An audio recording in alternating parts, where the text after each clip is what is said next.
Despite the comforting lull of the hotel's soft lighting and the occasionally romantic dialogue, make no mistake, Anomalisa is not a love story, and it's not even about Lisa.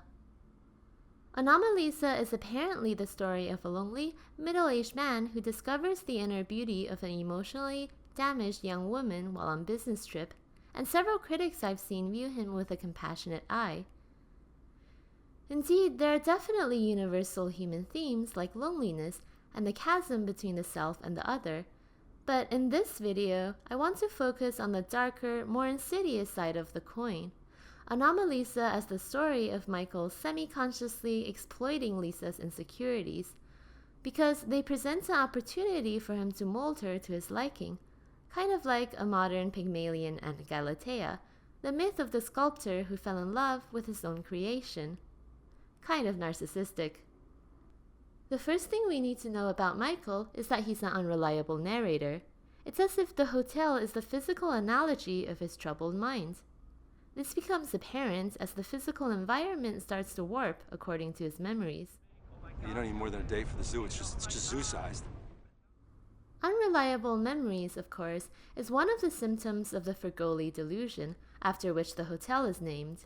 The Fregoli Delusion is an extremely rare psychological disorder in which the afflicted sees different people as the same person, unable to tell them apart. A condition Michael seems to suffer from since he sees everyone with the same face and the same voice.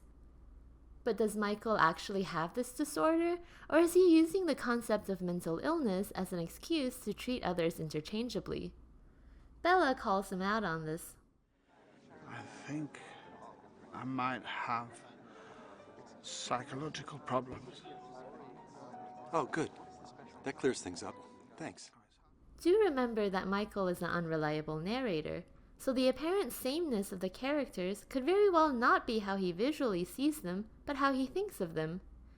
He sees everyone other than himself as the same mundane person, until he meets Lisa, who is distinguished by her damaged face and feminine voice. He fetishizes her otherness, going so far as to wanting to kiss her scar. He wants her to speak, not because of the content, but for the sound of her voice. The film is deceptively romantic in this regard, but the big hint is that Lisa herself questions whether Michael has a fetish. You're not like a pervert or something, like some weird version of a chubby chaser. No. The insidious thing is that Michael is particularly fond of women with lower self-esteem, as evidenced in both Bella and Lisa. When Michael calls Bella, even though he abandoned her years ago without explanation, Bella's first concern is if she gained too much weight for his liking. And in utter contrast to all the people around Michael who talk too much, Lisa frequently tells herself to shut up.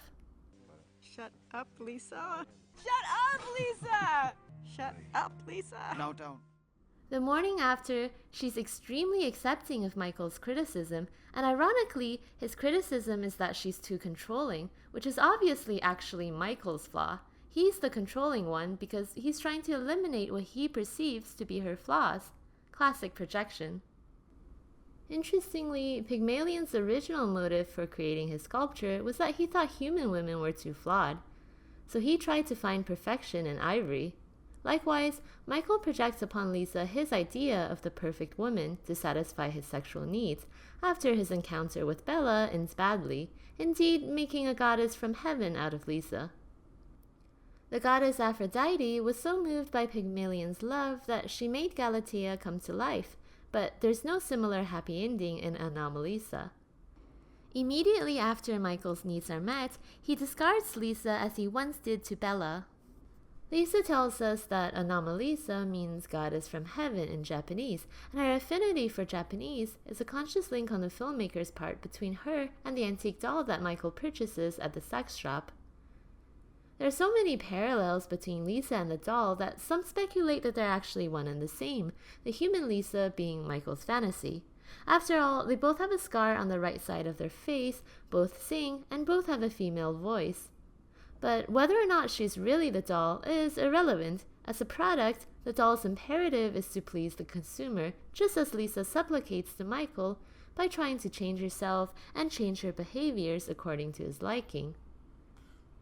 He's delighted to find Lisa because she's unique, but then he quashes some of the very qualities that make her unique in the first place. Michael is lonely because everyone in his world is the same, but there's really no room to exist as an individual in his eyes. Perhaps the only thing that can satisfy Michael's demands is a semen-filled antique doll. Thanks for watching.